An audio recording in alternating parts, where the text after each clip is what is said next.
Alabama had another scrimmage yesterday. How much did we learn? We're going to tell you. Here we go.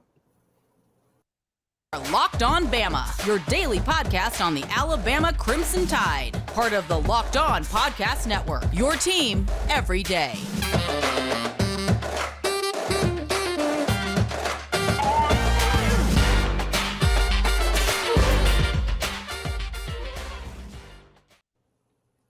Hey, everybody, and welcome back into Locked On Bama. Luke Robinson, that's me. Jimmy Stein, that's him. And Jimmy, this episode is brought to you by FanDuel. We're going to talk about FanDuel here in just a bit. Also, thank you for making us your first listen. And I thank myself for remembering all that at the very beginning.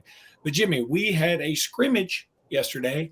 And frankly, because I know how Alabama fans' minds work, I'm not even sure that was the biggest news of the day.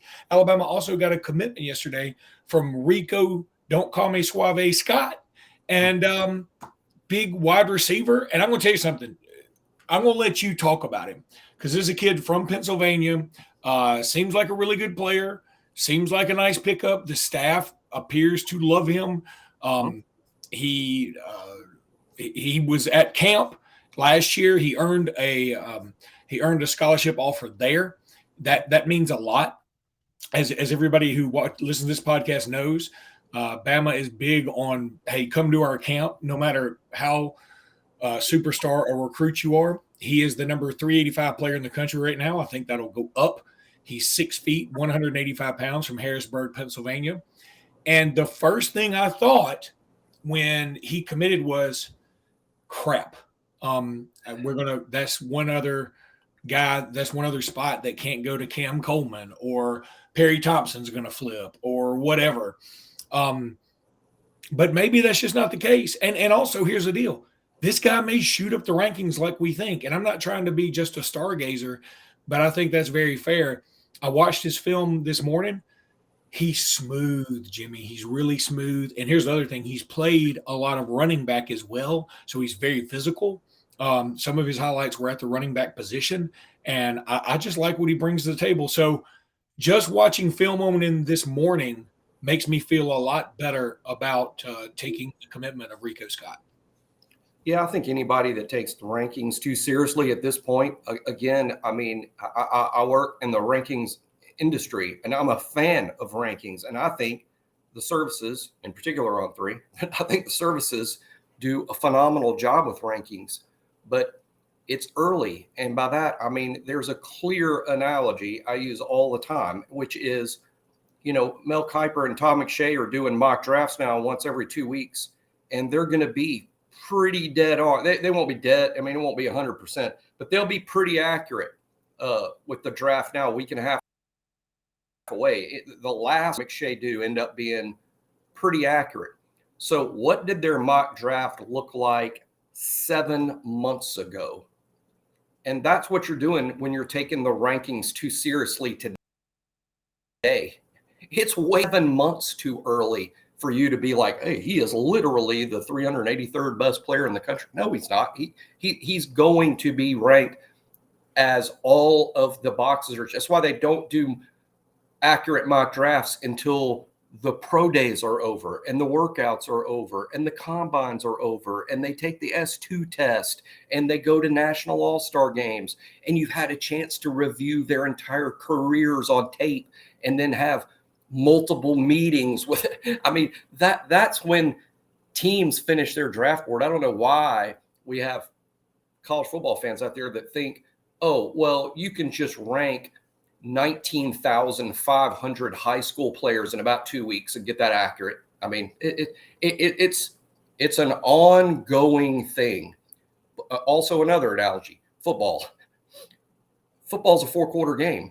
The rankings, in terms of where the rankings are today, is somewhere around early in the second quarter. So it's no different than saying early in the second quarter that the game's over. No use watching the rest of it. I mean, it's over. It's over right here early in the second quarter. And it's not. It's a 4-quarter game. Ranking's a 4-quarter process. So Rico is going to end up ranked higher than where he's at. Look at the schools he could have committed to. Look at his finalists. And does that look like the number 80 wide receiver in the country who could commit to the schools he could? And as far as, what I think of him as a player, I'll start with what Luke said about he came to Alabama's camp last summer and Alabama offered him immediately. he's been a take for Alabama since last summer. Okay, they liked him. They were ready to take him then, and it took him this long to make up his mind. He just spent 4 days in Tuscaloosa affirming his commitment. In terms of who I compare him to, I think it's his size and where he's from and who he. I really like the John Mechie comp here because, like, Luke says he's smooth. So was Mech. And Mech was a technician, but also an underrated athlete. And Mech was tough. We all remember the big block, against Florida, I think, in the SEC championship game. And this kid's tough, like Mech. He's also nearly identical in size, similar in speed. If anything, he's a step faster. He ran a 4.4 at Alabama's camp. So we know he can run. We verified it. And he's roughly 6'1", 190, or he will be, when he's a freshman here at Alabama, about 6'1", 190, which is roughly Mechie's size. And where was Mechie from when we signed him? New Jersey. This kid's from Pennsylvania. Who did we beat, to sign Mechie? Penn State. Where was this kid going if he wasn't going to Alabama? Penn State. One other about rankings, in the consensus, the industry rating that On3 does, Rico was the number 9 player in Pennsylvania. I went and looked at the Pennsylvania state rankings, who's ranked where in Pennsylvania. There's 6 or 7 kids committed to Penn State from Pennsylvania that are behind Rico Scott in the Pennsylvania state rankings. That says a lot to me. Like, hey, this kid's literally one of the best players in that big, high population state. I mean, he's got kids behind him. They're going to the premier in-state institution and a premier elite program. So he's a good player. Now, is he Cam Coleman? Is he, Perry Thompson? Probably not, but you're going to sign 3 or 4 receivers in a group. They're not all going to be the best receiver in the group. And, I think he's just and a good player. And first and foremost, above anything else, Nick Saban wants him. So that's enough for me. And I think anybody that just poo-poos it as he's a 3-star, what are we doing, is lacking context. You got to know all that stuff. Well, he is a 4-star on most services. You guys at On3 may have him a 3-star. I didn't look that up yet. But I know that he is a 4-star on most services. And I'll tell you something, just watching his tape, it screams at least a 4-star to me. I say at least a 4-star. I don't think he's a 5-star. So I have no problem saying that. But I think that the versatility of being able to play running back, and he is last year, he went from playing, I would say, sort of a utility guy, like he was everywhere. And then last year he focused more on receiver, it seemed like. And I think this year I bet he focuses even more on that, probably exclusively at receiver. Maybe they have him in the backfield on occasion, but I bet that's to get him a matchup on a linebacker or something. I don't believe that will be to play running back for any long period of time. And no doubt he'll return to camp at Alabama this summer, which is interesting too. He'll come to camp this summer and probably line up. Maybe he's in the same camp as Cam Coleman and Perry Thompson, and they're all sort of lined up together. And then you can make an even newer, better eval, and hey, nothing's signed here. But I'm just saying this won't be Alabama's last look at Rico. They'll continue to evaluate, and hey, it's 2023, and he's Alabama's a long way from Pennsylvania, and I'm sure Penn State's not going to give up. So we'll see what happens. Yeah, and it should be noted Penn State has recruited pretty well. They hadn't recruited Alabama's level, but they've recruited pretty well. So let me tell everybody about FanDuel, and then we'll get back to talking about the scrimmage. But I always think a commitment takes precedence, Jimmy. That's just me. Yep. Grand slams, no hitters, and double plays are back. There's no better place to get in on the MLB action than FanDuel, America's #1 sports book. That's because right now new customers can step up to the plate with a no sweat first bet up to $1,000. Just go to FanDuel.com/lockedon, sign up, place your first bet, and get up to $1,000 back in bonus bets if you don't win. You can bet on things like, will Aaron Judge hit a home run? Will a pitcher go over or under on the strikeouts? You can do all these types of things. A lot of of fun ways to put a wager in, for small amounts of money if you want to, just to have some interest in the game. It's really cool. So don't miss your chance to get in on a no-sweat first bet up to $1,000 when you join FanDuel today. Just go to FanDuel.com/lockedon to sign up. FanDuel, official partner of Major League Baseball. Yeah, so I also wanted to tell you about just wanted to say thanks for making Locked On Bama your first listen every day. Every dayers. Tomorrow on the show, we're going to be talking even more about the scrimmage. I mean, look, you got to let this thing sort of marinate, afterwards, and you got to think about it a little bit, because I've seen reports like as the scrimmage was going on, talking to people as the scrimmage was going on. And then as the day wears on, some of those opinions change, because I think people start looking big picture. So we'll be talking about the scrimmage all week long leading up to 8A this week. Nothing will confuse football fans more than small sample size. Exactly. I'm not making fun of people or anything, but there are people like this that they will see something and immediately draw a permanent conclusion from one snap of a football. They'll see one throw, one play, and make up their minds. Well, Jimmy, speaking of that, what did you learn from the quarterback play yesterday, or what have you heard that you can learn from the quarterback play yesterday? I think it's clear from reading reports and listening to Coach Saban. I mean, the quarterback competition goes on. I mean, it's not over. It's not even – yesterday was a data point, and it was important. And I bet there are conclusions being drawn by the coaching staff today in meetings about the performances of Jalen Milroe, Ty Simpson, and the other two. I'm sure that's happening today. But there's an even bigger data point in 6 days, and that's A-Day. I think that will be even more telling. And I think what yesterday may have done is affect or alter or cement Coach Saban's idea about how are we going to do the A-Day format with the quarterbacks? Because it's fascinating, guys. I mean, this is the question instead of looking back at the scrimmage, what we need to do in terms of to really learn what's going on here is look forward to A-Day in this sense. Nick has played, the games have the same format for years. The first team offense is the white team. Who's going to be the quarterback? I think from what we learned yesterday from the scrimmage and from comments and Nick Saban, I think Jalen Milroe is almost a lock to be the first quarterback to take the first snap with the first team on A-Day. And that's big. Now, that's not Middle Tennessee. That's A-Day.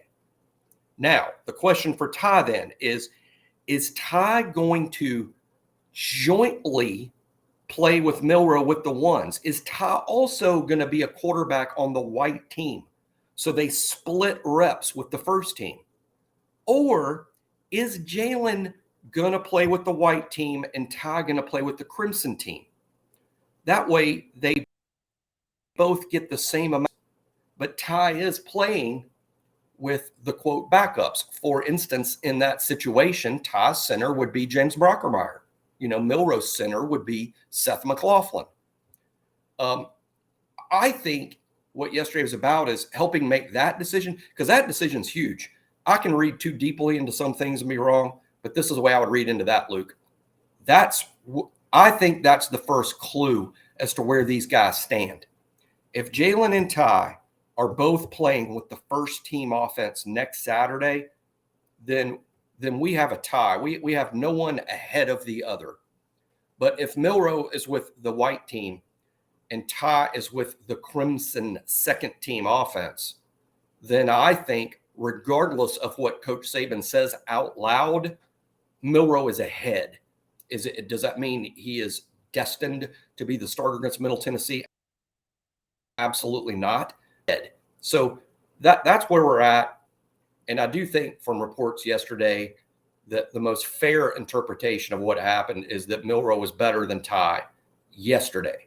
Now, what does that mean for Middle Tennessee or for the 2023 season? I would say it means very little.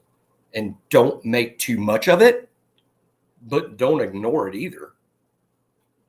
So That's my take. I like it. That is the most non-committal commitment that's ever been. You know, but I hear you. I'm with you. I mean, I'm staying by everything it says. I think it's as accurate as can be. I'm not making fun of you. I'm saying, while I guess I did make fun of you, but I'm saying that I agree with you because, look, the reports we've seen and from some of the folks I've spoken to, it does seem like Milroe was better. Okay. But that being said, everybody still saw some glaring weaknesses in Milroe's game. There were some easy passes that just weren't completed. He had a pick six. Ty Simpson also had some interceptions. One of them was apparently a horrendous one right to Kendall Blackshire, which is, strange. And the way it was described to me was even Blackshire was like, I can't believe I just intercepted this. And like that was so wild that, it's one of those interceptions where it hits you right in the hand. You're like, there's no way it's coming right to me. Oh my God, I just dropped it, but he did intercept it. And I'll say something controversial here. This is what set me off. I got a little set off this morning, and it was a late morning. We'll talk about the day on the strip yesterday. Fascinating things on the strip on campus yesterday. But this is what set me off. The people on various boards, not Bama Insider specifically. As a matter of fact, I didn't see anything there that set me off, like in other places. The people that seem about Milroe's performance yesterday that weren't there, that didn't see it. That's right. That know more about how Milroe played yesterday than the people that saw it with their own eyes. That'll set me off because that's outrageous. That's outrageous bias that really makes you question what kind of bias that is. I mean, and here's another thing. If you were, I wasn't at the scrimmage, obviously. A lot of people weren't. I mean, it was a closed scrimmage or closed to an extent that I wasn't able to attend through the Red Elephant Club. But reading the message boards as updates were coming, and again, people aren't supposed to be doing that, but they do, and I'm sort of thankful for. There were some. I mean, the inner fan bickering, and the way some people were acting, and like there were some things being said that really turned this into a Milroe Ty Simpson thing in a way that it's not supposed to be, and it was just it was sad to see. But this is not a purely Alabama thing, by the way. I've seen this on other boards with other spring games, and it's crazy how these things get out of hand. But Jimmy, people make too much. There's negativity on my own board. People mocking Arch Manning had a poor day statistically. I didn't see it. So I hope to see some highlights. And I'm guessing, without knowing anything, I'm betting that Arch, because he's a backup quarterback, may have played with a bunch of backup players against Texas's first team defense. Yeah, that may have happened.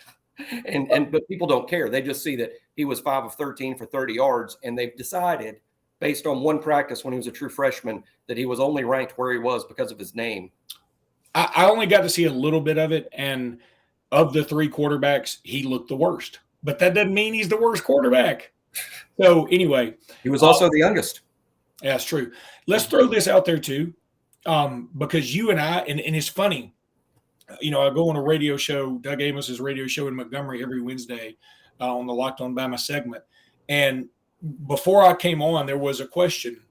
He said, Luke, I just got a text. Somebody wanted you to talk about Christian Story. And I said, let me tell you something. I love Christian Story. Always have. I got to call him in a state championship game. He was a do-everything guy, and he was everywhere. He threw for a touchdown, ran for a touchdown, caught an interception, had led the team in tackles. I mean, he did everything. And I was like, I keep waiting for him to have his moment. And I'm hoping it's coming. I don't know that he's going to start, but I think he could. And again, that's sort of a non-committal commitment.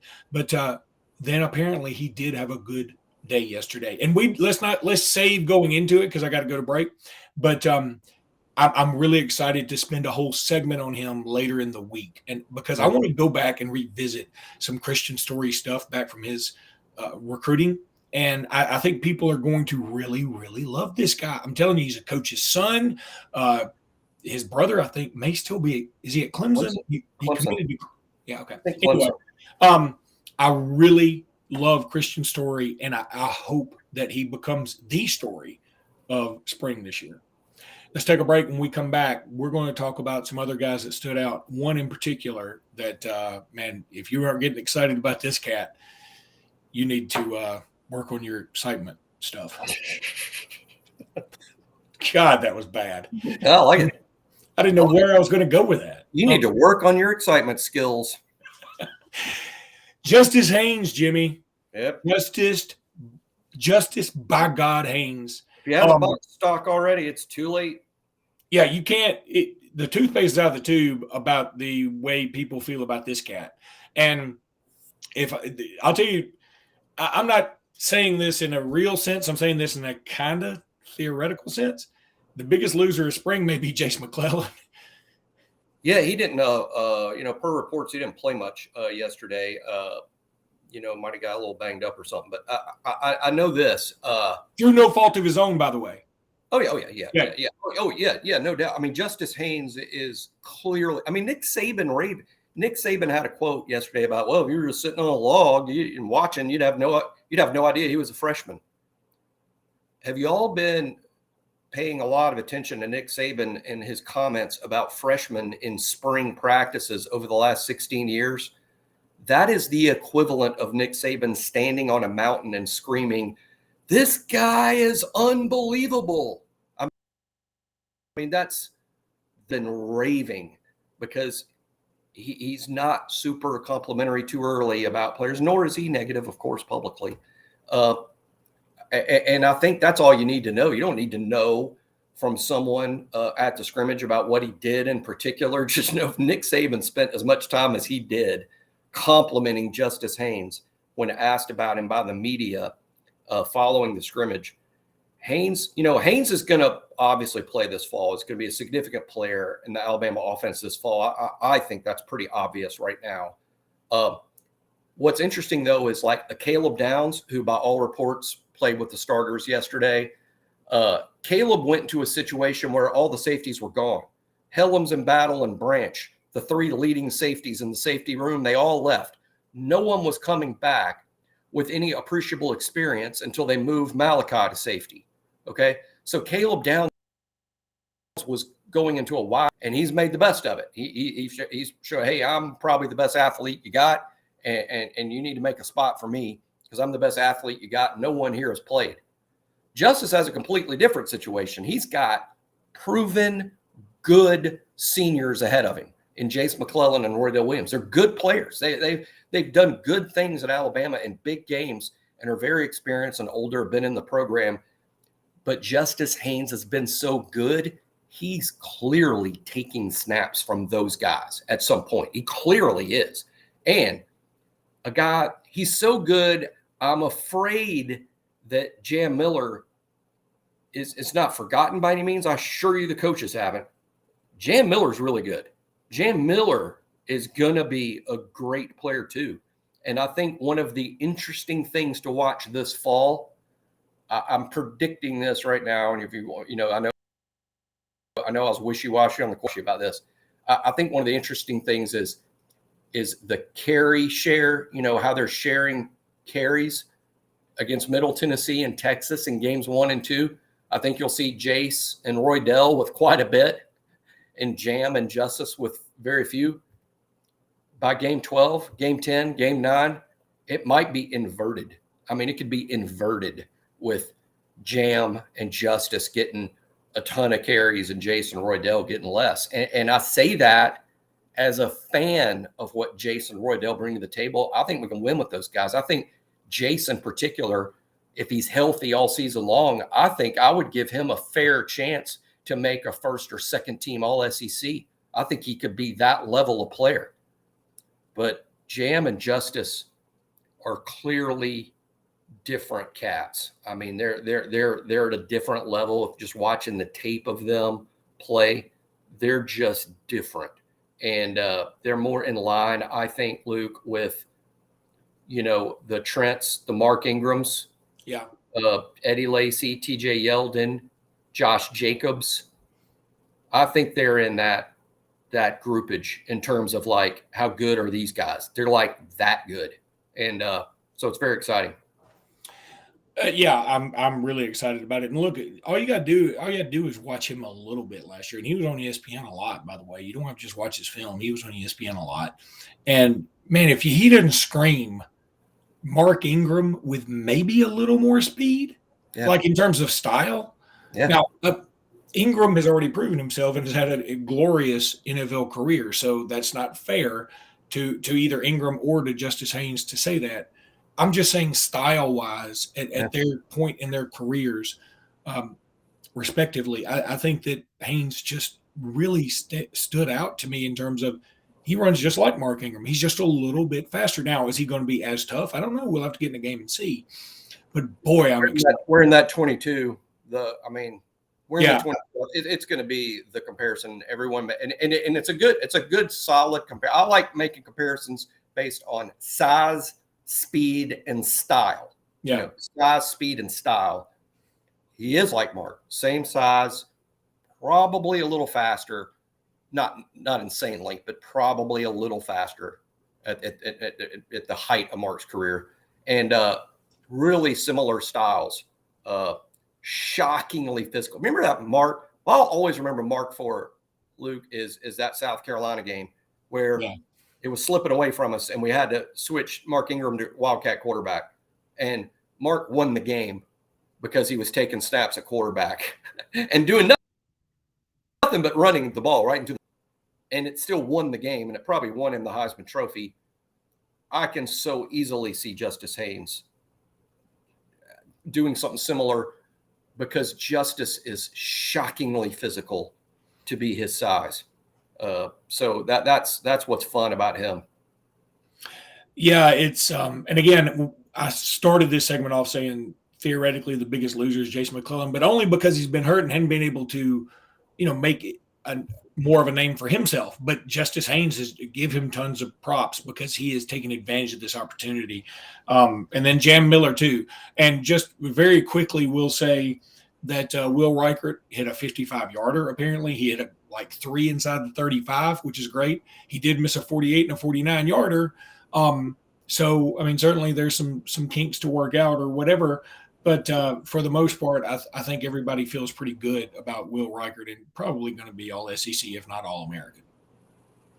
Oh yeah, Reichert's. But there are things to worry about. Quarterback, I would still worry about quarterback. Not worry in the sense that you cannot win with these guys.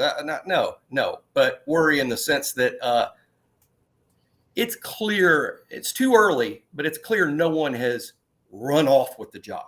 Which would be ideal, right? Wouldn't that be ideal if someone was like, "Holy moly, there's your quarterback"? No one's done that. So it's fair to be alarmed about quarterback until it happens. But if you're anybody losing sleep over Alabama's kicking situation is just going to lose sleep forever over everything. And look, there is a lot more to cover. We hadn't even really touched on Caleb Downs much. We definitely want to talk about Christian Story later in the week. We've got to talk about some of the guys that have gotten in the transfer portal, not from Alabama, but Barry Alexander from Georgia gets in the transfer portal the day of the G-Day game. What the heck is that about? He's a good player. And he obviously won't be going to an SEC school, I would assume, because you have to sit out a year unless you got some kind of weird waiver, which – I guess you can get it. Auburn's lost Jeffrey Imba and Tavares Dawson. These are two guys that were going to play for Auburn. I don't think they're all SEC caliber, but I think they're good enough to play at Auburn. And I'll tell you something else. I watched some of these other spring games, Georgia included. Georgia is still really good. I know they lost a lot. Good Lord, I was impressed. Well, they're my preseason. They'll be my preseason number one. Easy. I think Georgia's number one until they're beaten. I think 1 through 85. I think it's fair to say, I think you'd have to be a dyed-in-the-wool Alabama fan not to realize or recognize, hey, based on their 2 national championships in a row, 1 through 85, that's the best roster in college football. Agreed. Alabama will have the opportunity to prove that wrong this fall, but Alabama has to prove that wrong this fall. For right now, it's fair to say, hey, it's Georgia. And I'm looking forward to watching some more of these spring games. And there'll be some on tape delay and some that I'll get to see through YouTube or whatever, but just watching the Georgia spring game, and then I watched the Auburn spring game the week before, and I know Auburn's was in the monsoon, and so it may be hard to judge some things. Good grief. The difference between those two was huge, and I was like, gosh, I hope we look as good as Georgia did, because I'm not trying to kiss Kirby Smart's butt too much. But we all get to see next Saturday. And one last thing, I know we got to go because we're running over. What I want football fans to realize is whatever I'm talking about Milroe in particular, whatever he looks like next Saturday, that's who he is. Don't watch him play next Saturday and bring up the Texas A&M game. That was last year. That Milroe, like all college players, improve. They get better. We're not going to, if Milroe's a starting quarterback, we're not starting the game last year. We're starting the kid that's 1 year older than that, 1 year better than that. And had a lot more practices. And a lot more coaching and just a more mature, more ready kid. He's more ready, probably because he's gotten all these reps with the first team now.